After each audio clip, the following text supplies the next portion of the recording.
really is true that it takes a village. And so what I want to do is make sure I help facilitate that village and make sure that I do a great job at building that community and seeing where I can fit in and assist. Before I start with tonight's agenda, which everyone has, we have some amazing speakers today. I want to start by just talking a little bit about who I am, and then we'll jump right into the agenda. Again, my name is Lynn. I'm a resident of District 7. I live right here in Upper Marlboro. My daughter attended Barack Obama Elementary School, which is right next door. She's now a 7th grader at Benjamin Floyd Academy. So we're right here in District 7. I am also a community advocate and an education advocate. So I'm a past director of my home association board, does a lot of work with that. I also was on a local grassroots organizations. I was the education co-chair. It was an organization started by council member Mel Franklin before his run to be on the county council. So I worked with him pretty closely in the community. I attended high school here in Prince George's County, Bowie High School, and college. I went to the University of Maryland in College Park. So I'm really rooted here in Prince George's County. I was sworn in September as a new District 7 member.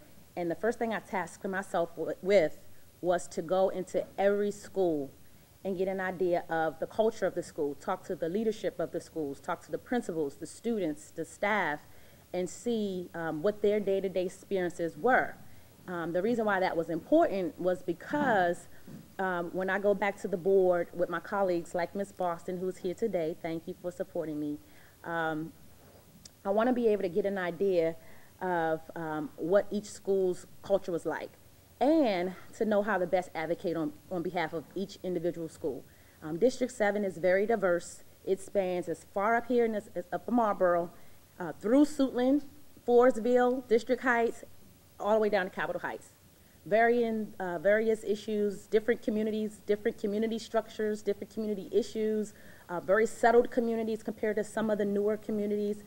So as you can imagine, there are a host of issues, and each individual building has its individual culture about itself. So I tasked myself within the first 30 days to do that, and I'm glad to say that I was able to accomplish that in the span of 8 days. Every school, walking these buildings, hard floors, talking to the principals like Ms. Morrow, who's here. Thank you, Ms. Morrow, for being here and allowing me into the schools. So again, the principals were very supportive and very gracious in having me come. And a lot of them were excited because they are not often visited or contacted by school board members who are interested in coming into the school. And that was something that I thought was very important. They have the pulse of the community. They have the pulse of the teachers and the issues and the parents way more than I do from here in Upper Marlboro. So building that relationship with principals, I thought was very, very important. Another thing that I've been doing within the first 30 days was contacting my PTO and PTA presidents. And again, I'm a longstanding PTA member, served on multiple committees, and I thought it was also important for me to give them an opportunity to meet me, tell me their issues, to also welcome me into the PTAs and see all the great things that are happening. You know, oftentimes we get bad messaging about all the things that's going bad, but quite frankly, there's some great things going on in our schoolhouses. And the parents and the students are doing wonderful things. And I had an opportunity to do that with a couple of PTA and PTO presidents, and I'm still doing that. And I anticipate going to a meeting for every one of those PTAs and PTO presidents meetings very soon. So without further ado, I'm going to turn this over on your agenda. You have the list of speakers. The first speaker tonight is Ms. B. Tignor. Ms. Tignor is a representative of the county exec's office, but she's a long-standing, Prince George County resident, leader in the community. I look up to her, and I really want to give her an opportunity to address us and talk about education and why it's important and how we're partnering on education with the county exec's office. Ms. Tignor. Thank you. Thank you very much. Well, thank you, and good evening. And I'm not going to keep you long because I know you all, like I have had a long day and you want to get back to your families, and see there's several other people on the agenda. But let me just acknowledge the members in the audience that I've worked with and have known for some time. And I see a few politicians, a few board members, I see principals, I see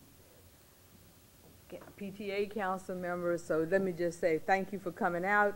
And it's been a pleasure working with you, all of you, over the years. And I guess by now you just kind of, is she still around? Well, yes, I'm still around. I've been around a long time, and I'm not going anywhere. Okay, so good. I was asked to speak about, to basically kind of update you on some of the things that were happening in the legislature. So since the legislature has not started for the 2014 year, I doubt very seriously if there will be any major education bills that will be put in by the county executive. If so, we would know by November when the legislators hold their annual free-fall meeting, usually at the community college, where they announce the bills that are there. So let me just tell you about one that I think will impact you beginning in next year, hopefully next year. Over the years, we've had a problem with what we call net taxable income, NTI. NTI means that basically, or has meant, and to this date still does, but the bill was passed last year to change the education formula. Because the Maryland State formula for how we give money to our different schools actually in some ways were helping some and hurting others. It hurt Prince George's County while it may have helped Montgomery County. We lost over $100 million in educational wealth formula, in the education wealth formula in the past 6 years. So what usually happens is that wealthy people tend to file their income tax later. They file towards October the 15th. Whereas in Prince George's County, we're not quite as wealthy money-wise, we're wealthy with so much else. That's Montgomery County, we generally file our taxes by April 15th, because most of us will get a little check back, so we want that money right back. Wealthy people got to pay. So what was happening is that what they were calculating for Prince George's County was based on less money, on a full dollar amount of money, but what they were calculating for, like Montgomery County, was only on a small portion of the money, not the total wealth. While it helped Montgomery County, it hurt Prince George's County. So now we will begin to see, as they change the formula, that we will probably end up with approximately $16 million more in education, approximately. Could be a bit more, a bit less, but around $16 million more to negotiate with, for you to negotiate with, Ms. Mundey and Ms. Boston, on your budget. You can put it in the budget. Where's that $16 million? So I want you to know that that's a state law. That will become, it has become a state law. As soon as they create the formula, and I know they're working on it now, we will begin to see more money put in our wealth-based formula. So as whether our attendance goes down or it stays the same or it goes up, you will still get the increased dollar amount. Because right now we basically get less than, well, a Montgomery County or maybe a Baltimore County. And also as our enrollment goes down, or as it goes down, we also get less money. If more students come back to the county with special programs, with specialty schools and what have you, we begin to see an increase in the attendance, then again we get additional money. So that's often referred to as NTI, net taxable income. You don't hear a lot about it. People are not too interested in any kind of taxes, whether it's good or bad, so they don't read a lot about it. So what it is, it's a good thing. It's not that you're going to pay more taxes. Education will receive more money because you would have more money put in the formula with which to deal with there. So that's one of the things that has passed that I don't think you hear a lot about, but some of you may already know something about it. I want to make sure that you knew. And the second thing, and I have some folders, some information to give to you, that I know a lot of you were involved in the governance structure, the new bill for the new governance structure for the Prince George's County Public Schools, and the law became effective June 1st, 2013. Most of you are familiar with it because of the fact that we now have a hybrid school board. Some are appointed and some are elected. As new people are appointed, at this point, they're only being appointed because someone stepped down. and then the county executive would appoint. Now, actually, that part is not a new part to the bill. The county executive always had the authority to appoint if a board member stepped down. So let me just say a few things, and I like to be about the bill, but I'd like to begin to say two things first. One, up until this bill, the only authority that the county or the board or the council had was with whether or not they could give you what you asked for in your budget, take it away, or give you a little more. Well, now they have a few more responsibilities. The state basically gives you quite a bit of money. Your question is always, how much did the county give us? But because the state is based on the equity funding formula, so based on the number of students you have, based on the wealth, that you're going to get that. You can figure that out just by the formula. Just get the formula and you know how much money you're going to pretty much get. The only thing about it is it's not coming to you directly. It's coming to the county, and then the county will say, we're going to give you $62 million, $1.2 billion, or whatever. But what you need to do is sometimes sit down and say, what percentage of this dollar amount came from the county, and what percentage of this dollar amount came from the state? Because everyone from the state, whenever they run for office, they run on education, but they can't do anything about it. Only the school board has the authority to run education policy in this county. And all schools in the state of Maryland fall under the State Board of Education. The counties really don't have much to do other than to make sure that you get something with the money. Except now, in Prince George's County, the county executive can appoint a CEO or a school superintendent. Those are synonyms. I mean the same thing, basically. So I just want to say a few things about it. Some of you liked it, some of you didn't, some of you were in between, and some still haven't gotten over it. It's not going anywhere, so we may as well come together as one happy family, or one family. Even families don't get along all the time, so that's a good thing. So the new school board structure, you know that probably, some of you, that it does have 9 elected members as student members, and it will have 4 appointed members. Anyone that's appointed, anyone that has been appointed, even if they get appointed next week, will have to, if they want to be on the school board the next time around, they will have to run for office. The county executive cannot reappoint unless someone steps down. So I just want you to know that. So if somebody had interest in running for a school board, and you say, well, the county executive is going to appoint someone, he cannot appoint anyone else until unless someone steps down. So anyone interested in the office should, be thinking about running, but be prepared. There will be some strong people out there, I'm sure. So the county executive, as you know, does appoint the chair and the vice chair, and the vice chair usually works with the chair to set the agenda.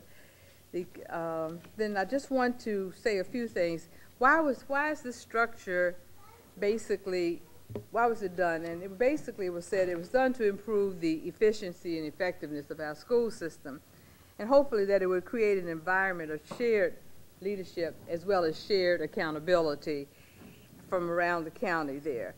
So what happens now is that the county and the county council plays a more important role in the school board. They make more decisions. For example, as some of you know, the county executive has a program referred to as, not NTI, this time it's TNI, Transforming Neighborhoods. And of those areas, you school board members probably get a lot of calls. Why is my child not in preschool? Well, they are implementing a program in 9 schools in the county of preschools in certain areas based on what they refer to as the Transforming Neighborhoods. How did they decide on Transforming Neighborhoods? They looked at several need-based things such as health care. They looked at crime rates and what have you, and said these are the 9 areas in our county that need the most help. So this is where we're going to put it. So that again came out of the county executive's office.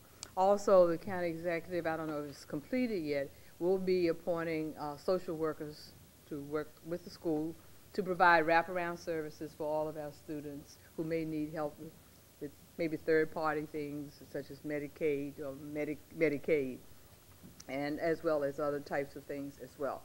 So let me just say that the CEO that you have now, Dr. Kevin Maxwell, is on board and is working.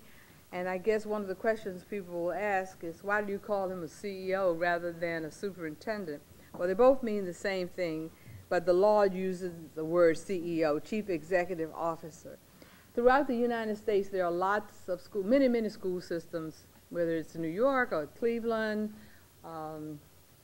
Boston, several others use the word CEO because they look at the school board as a corporate in a corporate framework. So then you have a CFF, the Chief Financial Person, CFO, Chief Financial Officer, a CAO, a Chief Academic Officer. So although education is the primary goal, people haven't forgotten that it's also a business because you deal with how many millions, billions? 1.7 billion. So anytime you're dealing with 1.7 billion, you're dealing with basically a business. Although the business you're in is that of educating young people, our children that we have today in our public schools there. So we also had hoped that this would bring a lot of expertise and different kinds of expertise to the board and a perspective about policy and working with parents, particularly parental engagement is one of the issues that Mr. Baker really wants addressed. But we also have to keep in mind what a school board member's role is. And I know that many of you are parents or friends or whatever. Every time you have a problem, you pick up the phone to call the school board member. Actually, that should be the last person you call. Not because they're not good, but because that's not what their role is. Their role is a fiduciary role. They mess up that budget, you call them because they are responsible for voting on the budget. They make the policy. They set the policy and work with the CEO to develop it, and then they vote on it. So those are their two roles, and now another role was added, and that was parental engagement. So their fiduciary responsibility, whether it's having an external audit, a forensic audit, an internal audit, an audit from the federal government, or whatever else, that is what they get totally involved in. So as I speak to parents or anyone who work with children or have children in our public school system, that may or may not have a problem with something that went on or something that they heard that went on in the school, your first line of communication should be the child's teacher.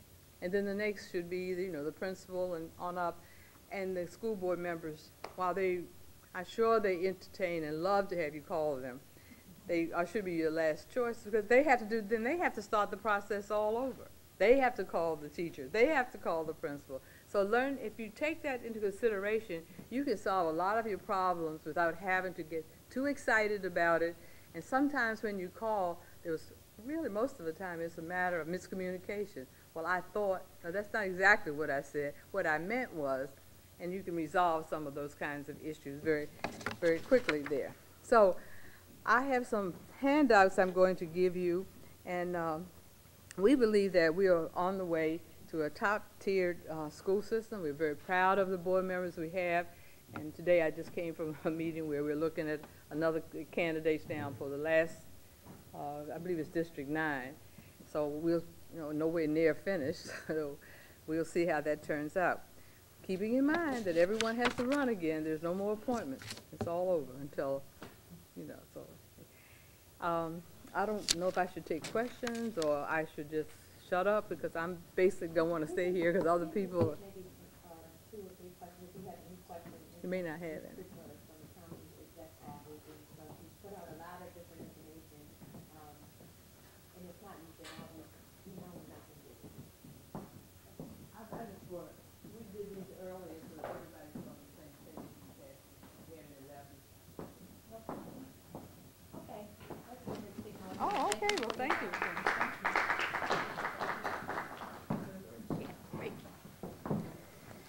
Thank you again, Ms. Tignor. Okay, one thing to say. Oh, sure. I have to be at 12 more minutes. Yep. Sure. Thank you again.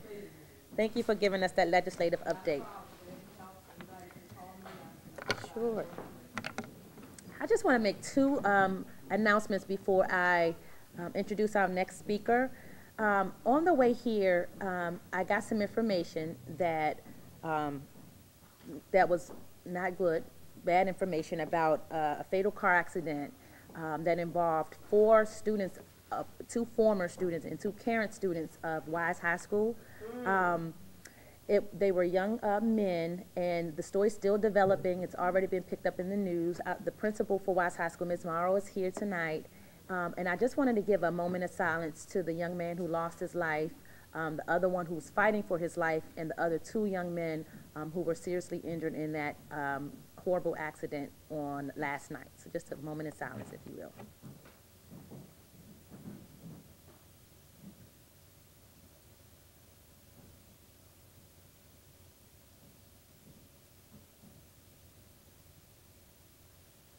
Thank you for that. We'll continue to keep that family in our prayers and just pray over all of our students throughout the system. The second announcement I want to make is regarding Ms. Tignor's announcement about the CEO, Dr. Maxwell. He is holding a forum on November the 7th. It's being hosted by Councilmember Mel Franklin. It's called The State of Education.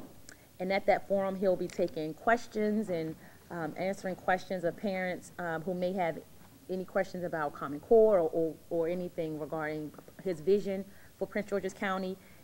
It's November 7th. It's going to be held at Douglas High School at 7 p.m., which is right up 301.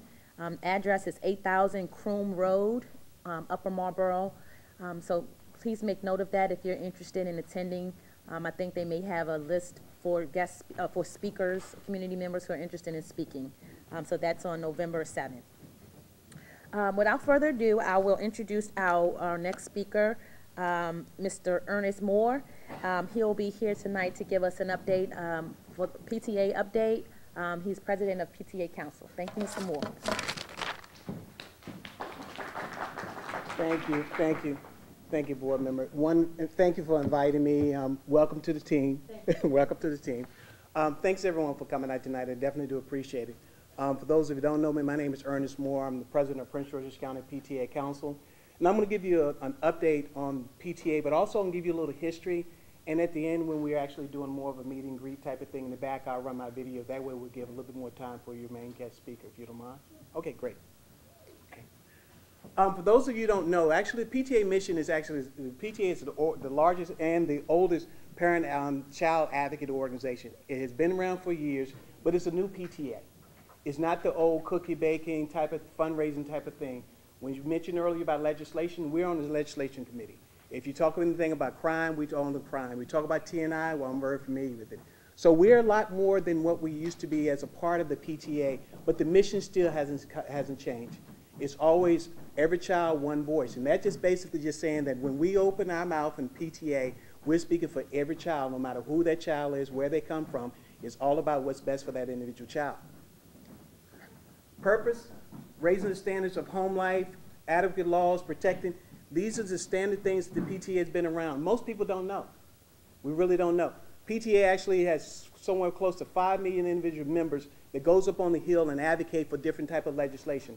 When she mentioned about pre-K, well, people don't realize, well, PTA helped to start that, and it started years ago. It's just that's not universal in all the states. But the point is that we actually do these type of things in the background. A lot of people don't know. But as we talk a little bit later, we're going to talk about how we get down to the lower level in reference to the school itself. Okay. 501c3, that means that an individual PTA is an affiliate of the national PTA. What that really says is that we are actually our own nonprofit. Each individual local PTA is its own nonprofit, but it's affiliated with the national and our state PTA. That means that anything that local does at that local school level has to follow the guidelines that are required by a nonprofit within the individual state of Maryland, which means that we have to hold $1 million insurance for every local PTA. Our individual board has to have a certain amount of people on the board at that local PTA, and they have to have a certain amount of members, which is a minimum of 25. That's very important because I track that. I can tell you every PTs we have, and we're going to talk about that later on. I know when our taxes are due. We know when they're supposed to file. And if they don't, we have to go and pull that charter because the state of Maryland will come and say, you're no longer affiliated with the organization because you're out of standards. And that's very important for people to understand because a lot of people don't realize, like we mentioned earlier about school, PTA is a business too, and the business is children. But we have to ensure that we abide by the necessary guidelines that are set forth. Little structure, national PTA, then you have your individual Maryland PTA, and you have your local PTAs, and then the council sits in the middle. The council consists of local PTAs that's joined the unit. They say, I want to be a part of the council because I want to come to you to get some information and get some training, because our main goal is to train local PTAs and ensure we keep them in good affiliation. But also, we actually try, also is a voice for the individual, all PTAs within Prince George's County. If you look in the Washington Post, if you see 1 or 2 local units talking about PTA or talking about something at a school level, that's one thing. But if you see my name in there, I'm talking about all PTAs within the school. I sit on the CEO Transition Board. I sit on the individual Prince George's County Early Childhood Council. I sit on the Youth Council. I sit on a lot of boards because I'm at the table. I want to know what type of decisions are being made when in reference to our children. And again, I can't speak for all of them, but I know enough about the history in Prince George's County that I can give my wisdom and understanding, and then I can go back and translate that into something that our parents and community can understand. Okay. This just talks about the goals, affiliation, how we're tied together, and how we're tied together in our local and state level. And this really just talks about how we actually do our individual business. We are actually to improve our local PTAs, improve leaderships, because when she ran for a board, prior to ever running for a board, if she was a part of a PTA, we was already building her as a leader. Where our goal is to build parents as leaders and community leaders, because sooner or later, we need to be able to put them in a position that says, I understand the system well enough to run for a position and speak on that subject and know enough information, even if I have a child that has already been aged out of the system. 204 schools, and out of that, it's 123 PTAs. I track all PTAs. Other parent organizations, what may be in the school system, they're a little different. I don't track them or don't monitor them, but their role and guidelines are still the same. They really support the school. And the reason I put this chart up here, we really have to take a real good look at it. We have a large district, a huge district. And when you start looking at the schools, why is it just one of those high schools in her district? The point is that anytime a high school, middle school, elementary school, or something called me, I have to go out and go out to service them. I don't get paid. I don't get a stipend. I don't have any money.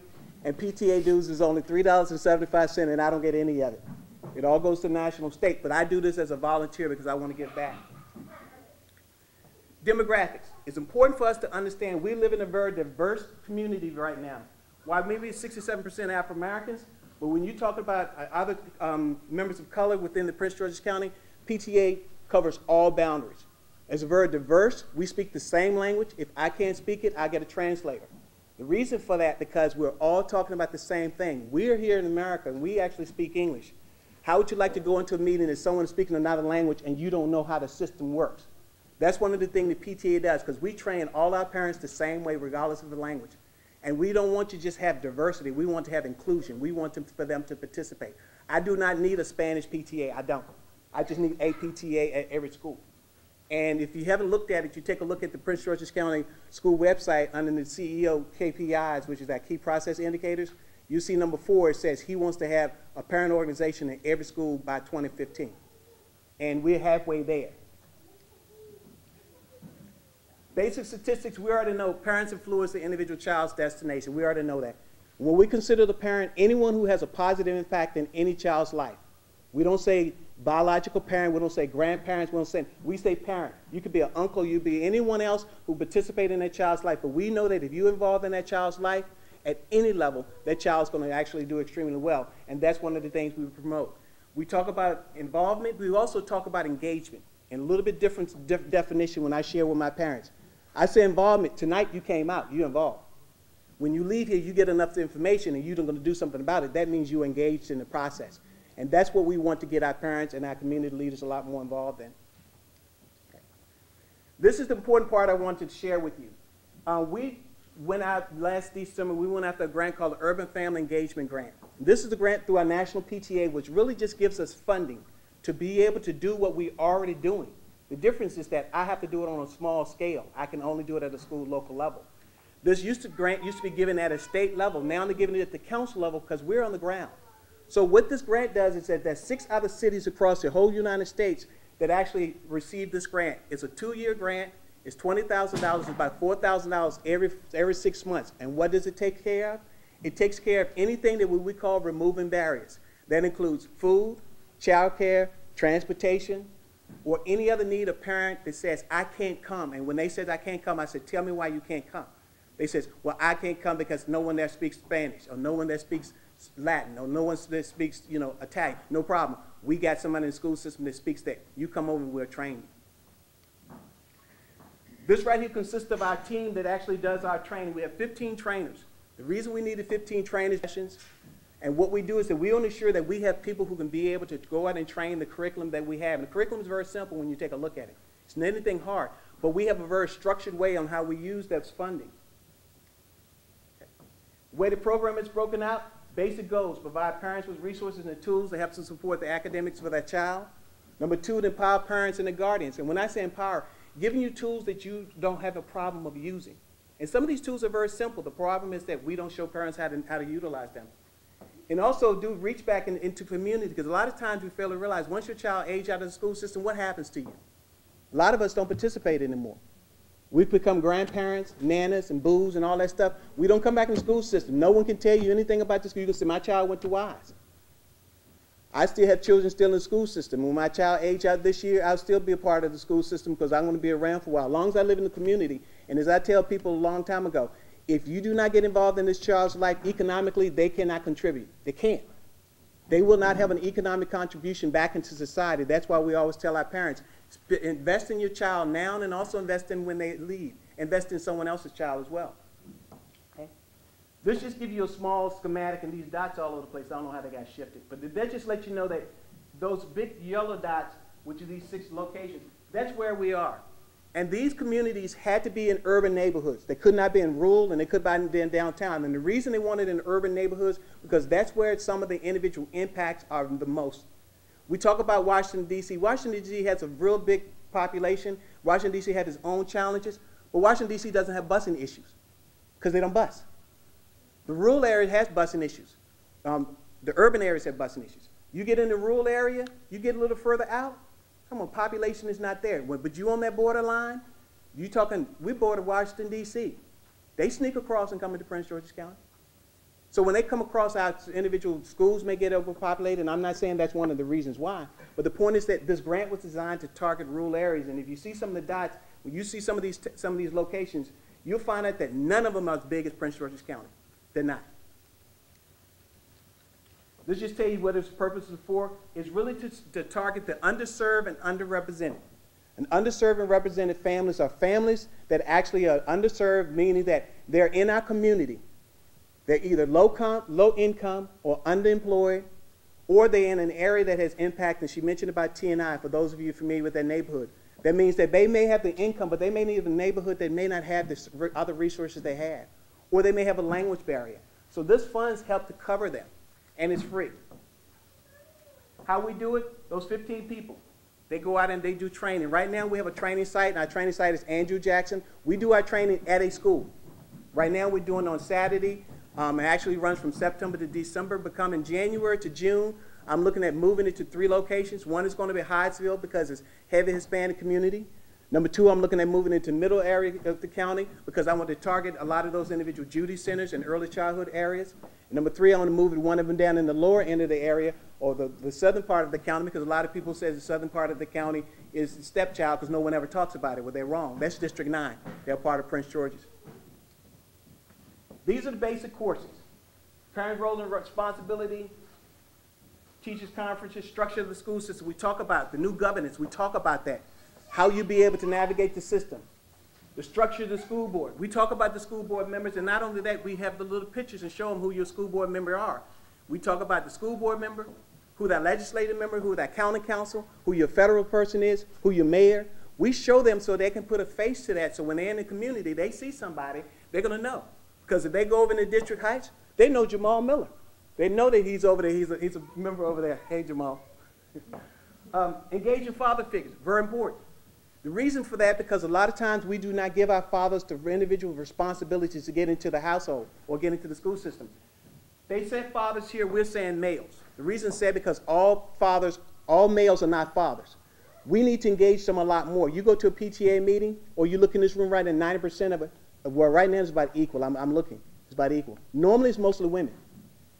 Mostly women. We need to engage our individual fathers, but also we need to engage all the males, because mentoring, you take a look at the school system, it talks about mentoring matters. It does. We talk about the young men. We say it's all young men of color. Their dropout rate is higher. You don't hear them talking about women. You don't hear them talking about girls. You're talking about Hispanics. Well, Hispanics fall in the category. You don't talk about other races. So we kind of engage men and show them how they can contribute to that. That's why we have engaging men. And then the rest of it, political education and working as a group and facilitating meetings and strengthening the community and communication skills, those are basic skills that we teach. When that parent or that community leader walks out of our training, they leave with a tangible document with homework. And again, all of this is free. Okay. These are what we call some of our partners. Besides the Maryland PTA organization, the board is actually, they gave us a letter of support, mentoring groups, Education Association, local and faith-based organizations, because they're part of our community. The reason we're doing this is because when our money runs out, we have to figure out a way to sustain this. So when I look out and start looking at these people, I'm not going to just go out on for money. I'm going to go out on for space and our wisdom and our knowledge and our experience. I don't need that money because we can feed them. I need to make sure I got a space. Every time I use a space, I have to pay for it. These right here, families of opportunity, underserved and underrepresented, free or reduced lunch. We have 63 Title I schools, 63. It used to be 55% or more. Then they moved to 65% or more. I just did the Title I conference, and someone told me now there's 75% or more students on free or reduced lunch. That's almost your whole population in your school system. This is what this grant targets. Of course, English is a second language, single parents and grandparent support. A lot of people don't realize you got grandparents raising the children today. Grandparents do not understand some of the systems that we got going on today. They really don't. So we actually work with them. And again, those are families of opportunity. The programs we actually leverage on, Back to School, Comer, they just finished doing the Title I conference. Anyone went to the Title I conference? There's one or two people. Great. For those of you not familiar with the Title I conference, they run a Title I conference twice a year. And what it does, it allows Title I parents and teachers to come in to learn some new skill. Again, they hold it during the Saturday. They provide them lunch. They have workshops that go through it. And they even have stuff for kids. They had laptops and iPads and things of that sort. So the whole family comes to learn. PTA is there working with them. Early childhood, we talk about pre-K. I sit on that council. We're looking at from 0 to 5. How do we get our children ready and prepared to get into school? PTA looking at that. We're not talking about when you get into school. We're talking about before you get into school. So as soon as you get pregnant, we want to know who you are and where you are.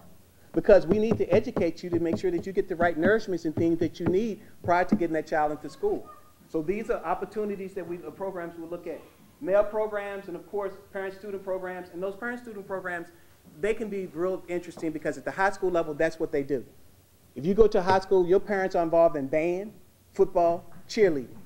You go to elementary school, they don't have that. You go to middle school, mm-mm. So our parents get separated and segregated when they get to high school level. We need to pull them all together. Because if band's doing well, why not cheering? So we have to target it. So our PTA program is designed for that as well. And also, Maryland Education Association and Prince George Education Association, very important. That's our teachers union. For those of you who don't know, that's our teachers union. We support them because that's the T in PTA. We need their support, and this grant supports that as well. Other resources, just websites and things that we go out and use, again, as a part of this grant. And just the 3 phases, navigating the school system, parents' rights. These are just the programs, and what we did is we collapsed them into 3 different meeting sessions instead of 12. So we meet 3 times between September and December. It's on a Saturday. We keep them no more than 4 hours, and we give them a nice lunch. We give them gifts, things of that sort, incentives to come. And actually, it's free to all the parents. Right now, we have a total of 15 parents. When I move it in the fall time frame, or in January to June, I'm looking at about 80 parents. And I'm going to do this for 2.5 years. Phase 2 is education, politics, male involvement. And then phase 3 is advocating roles of the government in education. This, what I did is I took those 12 programs and broke them into 3 different meeting sessions. That's all I did. Because I didn't want to bring my parents out 12 times. Right now, we can't get them out to 1 meeting at a time. So I'm making it easy for them. And plus, if they can't come to me, we'll go to them. I would take my program over to whatever school it is, as long as my parents commit to come to my 3 sessions. And again, it's free. We're going to open our registration back up in November and January to kick off in February. And like I said, you don't have to be any part of the county. You can be any part of the county. Only thing you have to do is register and come and participate. And that was male involvement we talked a little bit about. And These are the dates that we have scheduled right now. Our next one is coming up in November the 23rd is our last session dealing on leadership. And this is how we lay our program out. And again, this is going to go on. So what we're trying to do is that as a part of the PTA, not as just our local PTA, we're going to educate our individual parents and community leaders. It is open to everyone. Everyone. If I have a room full of people, I have no problems with feeding. But when I don't have a room full of people and I still have to put the food out, I'm wasting time and money. So I want to go to wherever they're going to go. Like I said, those 3 locations, and we're going to put some information that will be on the Prince George's website as well. And end of my presentation. And we'll show the video at the very end. Is there any questions I can answer before we have our next speaker come up? Anything on PTA, structure, parents? Yes, ma'am. Do you have a facility for your November 23rd?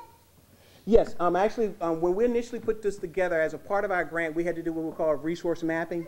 What we did is we drew a 20-mile circle around certain areas. And right now we're hosting it at Andrew Jackson. 1 is a Title I school. Number 2 is inside the TNI neighborhood. Number 3 is close to the metro, as well as close to some stores available for us. So we use the individual school facility form. We do the process through your organization.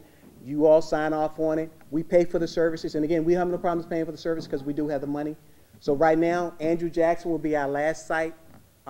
November will be our last site at Andrews, and we're going to reevaluate that. But we're looking at using only schools coming up in January.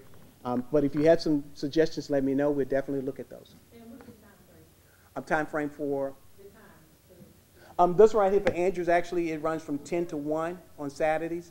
Well, on November would be the last one. But coming up next year, we're looking at trying to host it on a Thursday and trying to look at it running from 6 to 9. And the reason for that, because that way we can get the parents out, we can have dinner for them, the children can be with them, and we can utilize that time also maybe to do some mentoring, tutoring. Why? Because we do provide child care for them. Number 3, we may not have to bring them back out on the weekend because we know during football season, soccer season, and all that stuff, sometimes it runs into a problem. And the reason why I'm asking is because the board is hosting a summit on November 23rd. Okay. Around the entities that before the bill with dual enrollment. Okay. And we get 9 o'clock and it's usually at 5, and I was just wanting to know, we've been kind of waiting. That's why I was asking you, had you already secured? We have already secured a location. What I can do is, because we do have ample time to maybe be able to possibly maybe even to reschedule. I just have to look at the logistics of that. And again, that's one of the things that we're looking at. I think next week I'm supposed to be meeting with the CEO to take a look at the next year's calendar, because we're duplicating and scheduling stuff, it becomes a conflict. So, yes, ma'am. Yeah, that was going to be my question. How is it advertised? Actually, it's advertised on the website. We send it out through all of our PTAs to our contacts. No. PTA, we have a constant contact. We send it to PTAs. We send it to every organization that we have direct access to. And what happens is that a lot of people got a little confused because they didn't know what the Urban Family Network Engagement Network was. And we asked the National, could we change the name? And they says no, because Target is funding this. And Target says that's the name, so as long as they said that's the name. But we advertise on the school website. Our communications puts it on the website, which in turn they can register from that. But we're going to do a lot better marketing coming up next year. If you remember when we got back this year, it was back to school night. It was, let's get everybody going. We know the first time out of the gate is going to be kind of shaky, but by the next time it will be better. By next fall, parents already know, I want to participate. Anyone else? Okay, great. Okay. Thank you. I want to give another round of applause to Mr. Moore for that great update on PTA. Thank you, Mr. Moore, for your time. All right. So I saw our guest speaker come in, Dr. Bias. I'm not going to say too many words because she has a great presentation for us tonight. I had the pleasure and honor to see her speak at one of my colleagues' parent empowerment forums and said, I have to have this lady here. She's a great speaker, a great motivational speaker. I reached out to her and asked if she would be so kind to share a few words. Her presentation tonight is called Project Achieve, the Benefits of Parent Involvement, and she is going to give us some great words about parent involvement. So without further ado, Ms. Lonnie Bias, I'll bring you up.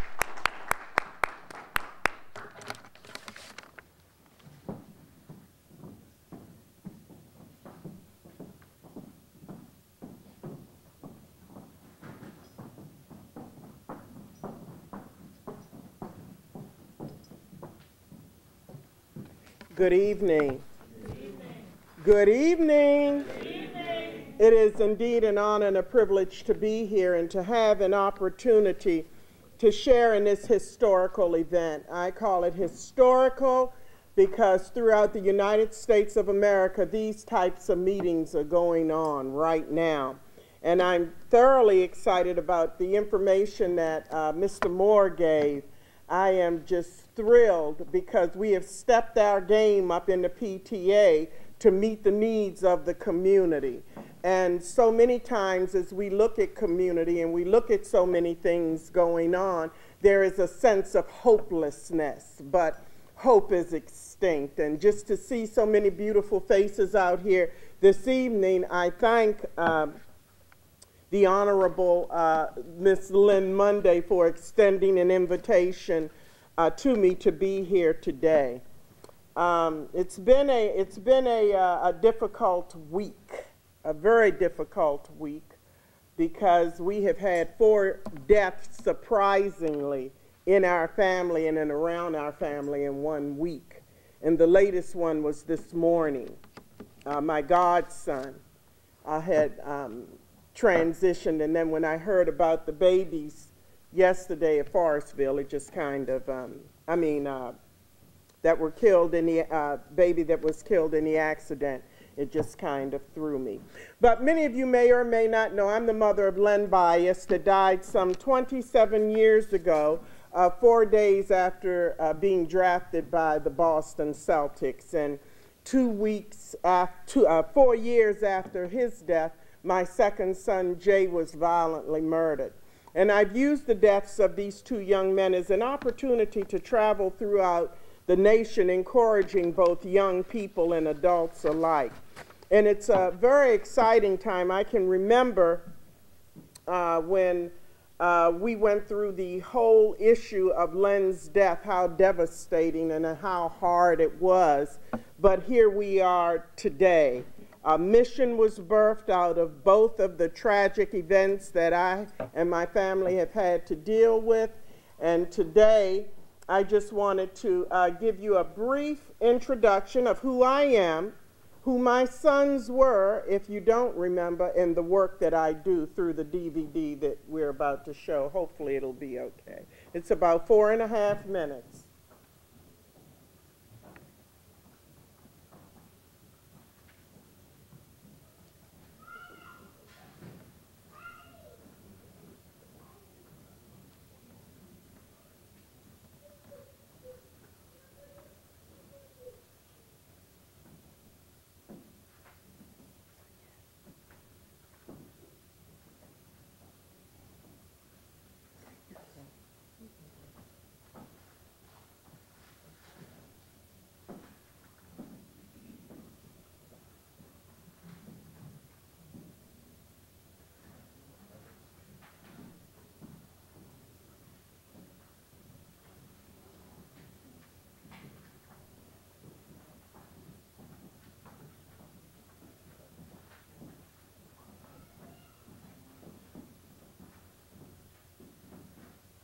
I hear it a little bit, but I don't see it.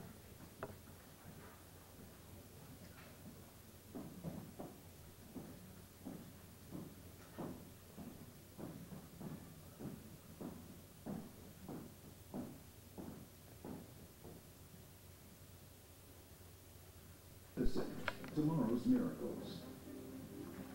All this week here, we've been featuring our series of reports on those who are making a difference. Tonight, we meet a woman who has turned the loss of 2 children into an attempt to save others. NBC's Tiki Barber, who we're used to seeing on the Today Show, reported this story for us tonight. It does really take a community. It's a message of hope. They're reachable, teachable, lovable, and savable. Spread by one mother We've got to step it up! who suffered the ultimate loss. There seems to be a sense of hopelessness, but hope is not extinct. It's been more than 20 years now since Denise Bias learned that lesson for herself. Bias from outside, and he counted. Len Bias with 29. Oh my! What a play by Bias! Holy cow! There have been great players in our conference. but there have been two that were above the rest in my mind. One was Michael Jordan, and the other was Len Bias. He's done everything. Bias weaving his magic, puts it up and in. Woo, baby, I love Mr. Bias.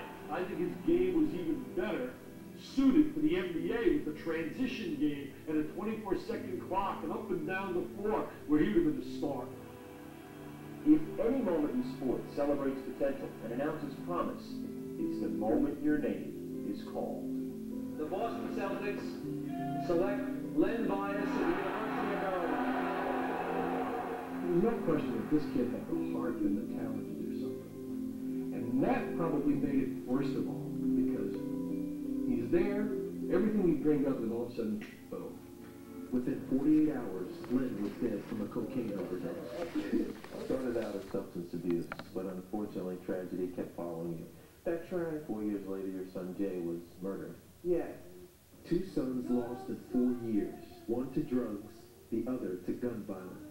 When you lost 2 sons, you know, you think the whole world is gone. Like I said, what happened to my life? Yeah. What happened to my life?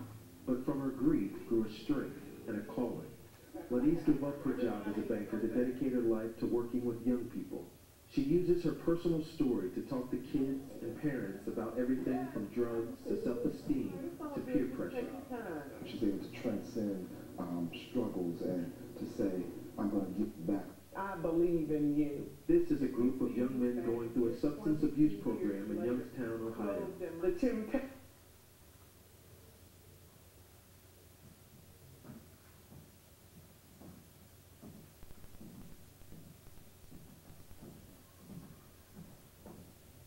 Don't worry about it. We're good. Can I get some love? Oh, okay.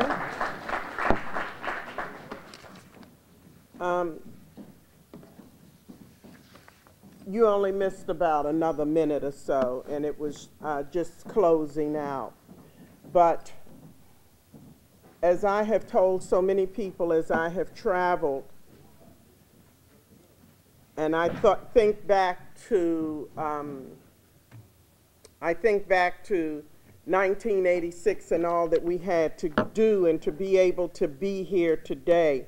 I remember someone came to me and told me to take lemons and make lemonade. And I said, how in the world can you take lemons and make lemonade? And all of us have some lemons in here today. And I thought it was a very hard thing for someone to say, because a mother grieves from her womb. And me going through and trying to endure and someone saying something like that to me, I thought it was very insensitive. But I'm proud to say 27 years later, I have me some lemonade. And I have lemonade today because what I have found out about life, the hardest thing is we are all going to have our lemons, but the hardest thing is trying to find the sweeteners in life that will sweeten it to make it sweeter for you. So I found out some of us are in the season of summer in our lives. That's where things are going pretty good, and you know, you don't have a lot to complain about. Some of us are in fall. That's where you reminisce about how good the summer was, and some of us are in the season of winter, and that's where you ache and you cry and you hurt and you're so disappointed. But always remember, no matter what your winter seasons are like, there's another season coming, and that's called spring. And spring always means new beginnings. And as a parent, as we go through these seasons, so many times we can look at one portion of our life that we're having difficulty and magnify it and make our entire lives winter. But in real life, it may be winter in this part of your life, but another area is summer, another area it's fall, another area it's spring, and it may be summer someplace else in your life. So in order to make it, especially as a parent today, as the information that Mr. Moore gave out, he is fortifying. I mean, we are building like a fortress to help parents today. So I'm bringing the part to tell you about the non-marketable, what you have to do and not to throw in the towel. Don't give up. Life is full of seasons, and it's only through the seasons and the difficulties that you endure that you maximize your potential as a parent. Well, you say, Dr. Bias, if you know so much why your 2 boys dead, you're nothing but a loser. And as I said before, I believe that my 2 babies were 2 seeds that went down into the ground to bring forth life. And I stand here clothed in my right mind today, not by any great thing that I have done, but by the grace and mercy of God to carry out a mission for 27 years to encourage parents and to help this nation's greatest natural resource, our young people. That's what we're about today. Our greatest natural resource are our young people. And our young people are reachable, teachable, lovable, and savable. But what worked in 1959 won't ride in 2013. We have to change our approach in adapting to their needs. That's why I'm so excited about your program. You get cookies and punch and just a few people coming together. It's a different day today. So I'm excited about that. I've been termed as being abnormally enthusiastic, but I'm not. I'm just very passionate about my work. Now, I would like to share something with you very quickly to get this out of the way, and it's more of like a testimony of what I'm talking about, and that's about my life. And the first thing is that before Len's death, we had the good life. And many of us in here, we've had the good life. You have a good life, you're going along, you're doing life, everything is average, you're just pushing, you're going through, you're making it. But the thing about the good life is sometimes you don't realize it was the good life until the nightmare comes. And that's what happened to us. We were living the good life, everything was going well, just average, like many parents here, doing what they have to do for their families, working every day, managing all of the different challenges they're faced with on a daily basis. Managing life, that's what it's called. And that's what we all do, really. We're managing life in our own lane, in our own home. We're trying to manage life. So that's what we were doing until we received the phone call. And when the phone call came, the nightmare began. The nightmare started and it accelerated, and you wanted to wake up. A writer wrote an essay that I read. And this essay, the writer said that they had a dream about their lover, and their lover didn't want them anymore. Their lover had found another lover and just didn't want him anymore. And they tried to, she laid there, I won't say he or she, but they were so distraught. They said they didn't like this dream, and they were asking their lover, why are you leaving me? And the lover said, because I found another lover. And what the lover said was, I found another lover. And the person that wrote the essay said they shook themselves, and they shook themselves to wake themselves up, only to find out it was not a dream. And then they said the nightmare began. And so it is in life. It'll be like that in my life. It was, and it'll be like that in your life. And it's not always the death of a loved one. We misunderstand grief. Grief is deep pain or sorrow, the disappointments that we're confronted with in life on a day-to-day basis. The nightmare began. And when you have the good life, it's always hope. When you have the nightmare, it means no hope. And this thought came to me not long ago that says that life is full of unscheduled, and life is full of scheduled interruptions. Things that you don't like that are designed to push us out of our place of comfort into maximizing our potential. In life, as parents, we say we're going to have a good job, we're going to provide for our kids are going to be great. Life is a scale. And we put all of our stuff that we want on one side of the scale. Everything has got to be right, all of our dreams, everything that we want, but life will come and throw something in the other side of that scale to balance it. And when that scale is balanced, that's how you grow from within. That's how you develop more inwardly as a parent. How do I know? Because the thing that I thought would kill me, I lived it and I walked it out. These 4 children that you saw on the DVD, are my grandchildren. My grandchildren. When my son Jay died, I could not see life. The only thing I could see was blackness and death. That's all I could see. So no matter what you're going through, no matter what you're experiencing, and if you don't have children, share it with someone else. No matter what you're experiencing, you will make it to light. Remember that. There's life after death. No matter what you go through, there is life after death. And the best is yet to come. There will be life-scheduled interruptions. There will be different situations that come up. But the greatest state that we're in today is denial.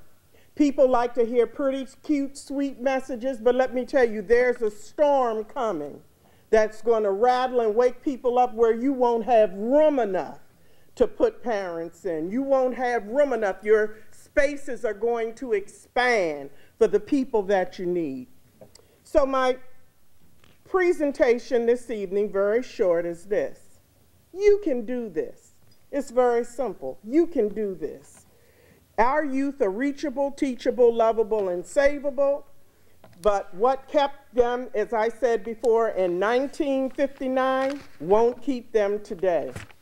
And there are 4 things in particular that I want to put out to give you an idea about what young people are dealing with today. First thing that I tell parents is do not be afraid to enter the culture. You're going to have to go in and see what's going on, and you can't be fearful of everything. You have to go in and take a look and see what's going on. Our youth are reachable, teachable, lovable, and savable. The first reason why we have so many concerns about our young people stems directly from this, the flow of information. They are taking in information at an alarming rate through the ear gates and through the eye gates. The human brain is nothing but a computer absorbing data at an alarming rate. And it's unfortunate today that the children are taking in so much data so fast, so much coming so fast that they don't even know how to process it. They're taking in information at 8, 9, 10, 11, 12, 15, 16 years old that we didn't take in until we became adults. And there's so much responsibility to young people in saying, oh, you can do this, you can do that. No, we have to cover them. The second reason why we're having so many problems is because we don't go to the root. Today, we just want to put bandages on everything, but if you're going to help your child today, or we're really going to work to save our young people, you have to get to the root of the problem.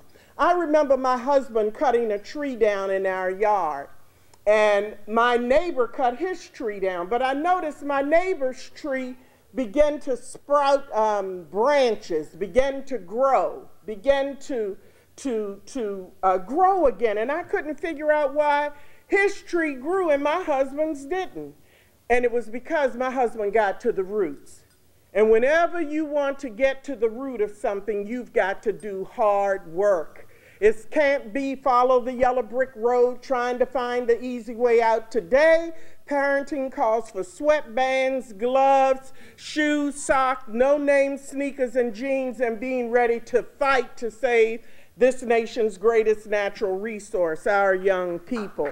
They are reachable, teachable, lovable, and savable. So we look at the flow of information. We look at what it takes to get to the root. And so many times we are putting bandages on what requires major surgery. Just you talking to your kids and, oh, they seem to be okay. I'm sure we can look up statistics and see more specifically in the Afro-American community how suicide has just gone off of the charts. for our young people in our particular culture. You have to cover your children. You have to work with them. My 4 grandchildren that you see on there, they are not that age now. One is a junior in college still, a junior in college. One is on his way to college. And another is in middle school, high school here. And the other is in middle school here in PG County. And they're all good students, but even with the mother and father, I work with them. I work with them. I encourage them. Young people today need encouragement.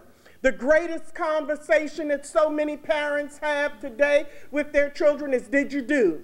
Did you do? Did you do? Did you do? Did you do? Did you do? We have to go beyond did you do. We have to love them. They want to be embraced. I had an opportunity to speak at a school in PG County earlier this year, 2,000 students. I did 2 presentations, 1,000 students each, and they drained me. They literally drained me because in between presentations, students were lined up asking me questions. What do you do when your mother and father are not on board with you with education? I mean, my mother and father, they have problems. I said, baby, you can't use that as an excuse to fail. And then students that are on every ship that sail, they never get to know themselves. You have to understand that your child, your grandchild's greatest fear is meeting the approval of their peers. So every day you have to nurture them and feed them and show them the value that they have. Teach them not to discount themselves. Tell them how lovely they are.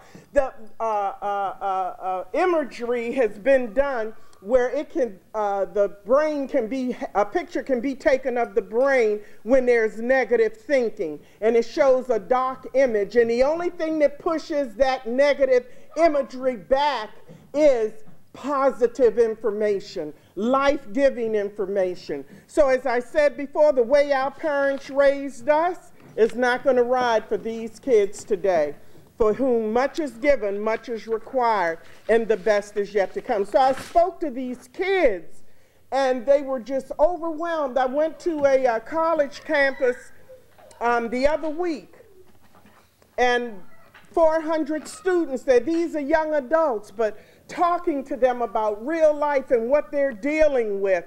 The coaches, nobody could believe that they sat there for an hour and listened. When you're bringing them what they need, they will listen. But talking smack from way back when, it's what worked in 2005 won't work today. What worked in 2010 won't work today. We have got to step our game up.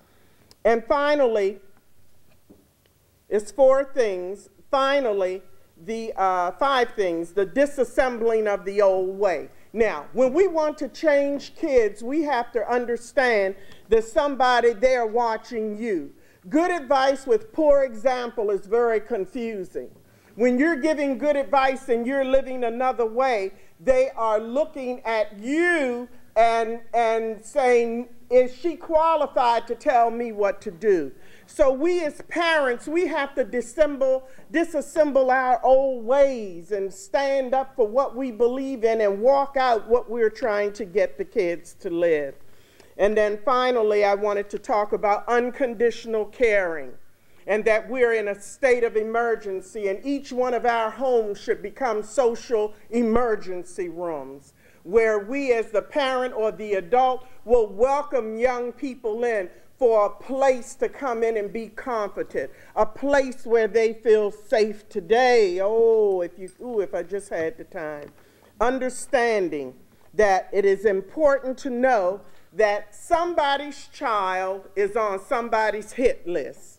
And when they're on somebody else's hit list, that means that somebody is waiting to assassinate your son's or daughter's character through bullying, through texting, through emailing. They're on somebody's hit list, and you can't go to the school and beat up everybody and go into the principal's office every day because someone did something to your child. You have to start at an early age telling them who they are, telling them what the life is going to bring. You don't tell them, oh baby, sticks and stones may break your bones, but words will never hurt you. That is a lie.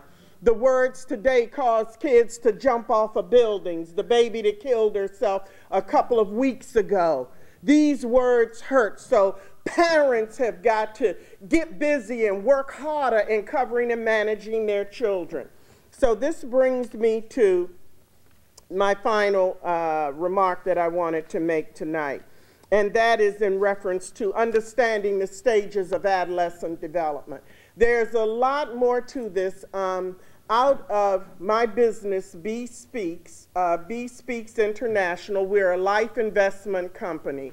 And our vision, we believe that all of our young people, the family, the community are reachable, teachable, lovable, and savable. And our product is hope. And we bring new solutions to old problems. So one of the programs that we are going to launch November the 9th is Hope. That was the paper that was handed out, the flyer. I mean, it will be handed out. It's called Helping Our Precious Parents Evolve, Endure, and Excel.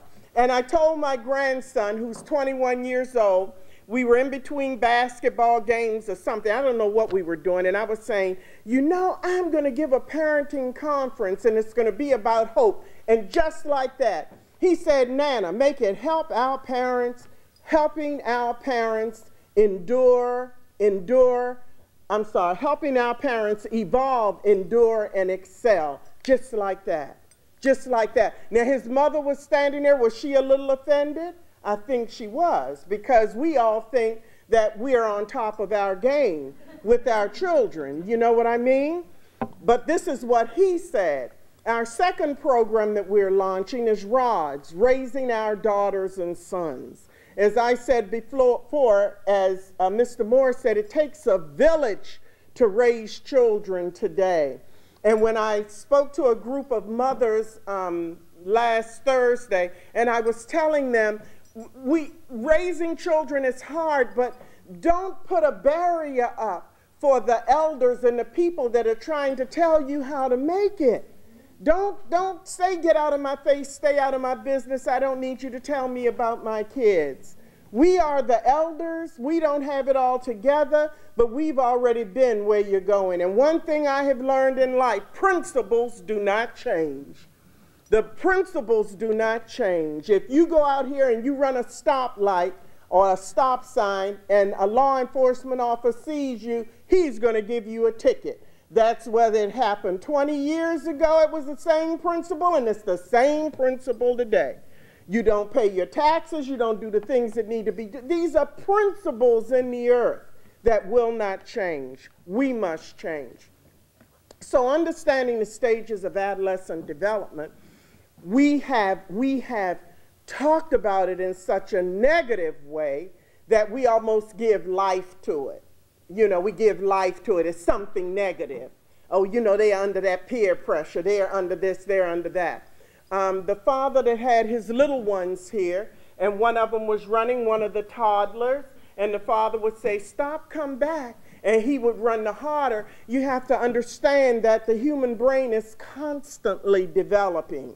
Constantly developing. So when they get to 2 years old, it's the terrible 2, where their brain has developed to a place where they are feeling, getting a sense of what they can and cannot do and the power that they can have over the parent. And also, when they feel that they can do what they want to do, you have to understand that even at 2 years old, your child is preparing for independence. That's all that's happening. The brain is developing, and the child is small, and as they get older, 10, 12 years old, they start pulling away. I don't want you in my bedroom. No, you're in my business. It's a natural phenomenon, but we have looked at it as something so terrible, and it's so bad that we have put more negative emphasis on it that tears the children down. That rather than understanding that this is natural, and what is the parent's job? The parent's job is to continue to cover, no matter what. continue to cover and teach them the number one lesson: to manage respecting authority. And the authority has to start with you. Teaching them to manage respecting authority. Now, as they grow and they develop, you continue. I told a group of parents the other day, and I say this, the burden of proof is always on the child. Don't get swung out about, oh, you know, he said and I believed him. It's a lie till you prove me wrong. I'm telling you, these kids, when I stand before kids, 1,000 kids, and I say, you sit in your parents' face and you raised your hands and said you had a loving mother, you have a loving father, but you lie all of the time. And you know what they do? They laugh. They laugh because they say you know exactly what you're talking about. Now, is this all kids? No. But I'm talking about young people. We have to step our game up. Step our game up. No, you cannot go. No, maybe the next time. Let me think about it. No, you don't have to be on every ship that sails. And very quickly, when you are saying no, that is a boundary of love. Some of the children are waiting for their parents to tell them no to protect them. And catch this. What's really important? Len Bias, I believe, today would be alive, except for association. Association. So you're up on the game of who your children are associated with. They're not going to like you. They're going to think you're mean. But so help me, when they become a young adult, they're going to say, Ma, thank you for the principles that you put in me. Misery loves company. The best is yet to come. So I just wanted you to remember this in closing, for real, for real. This is this. We talked a little bit about grief. Always come into agreement whenever transition comes. As I said, my godson dropped dead this morning. His wife came back in from the gym and found him in the kitchen. And we were over at the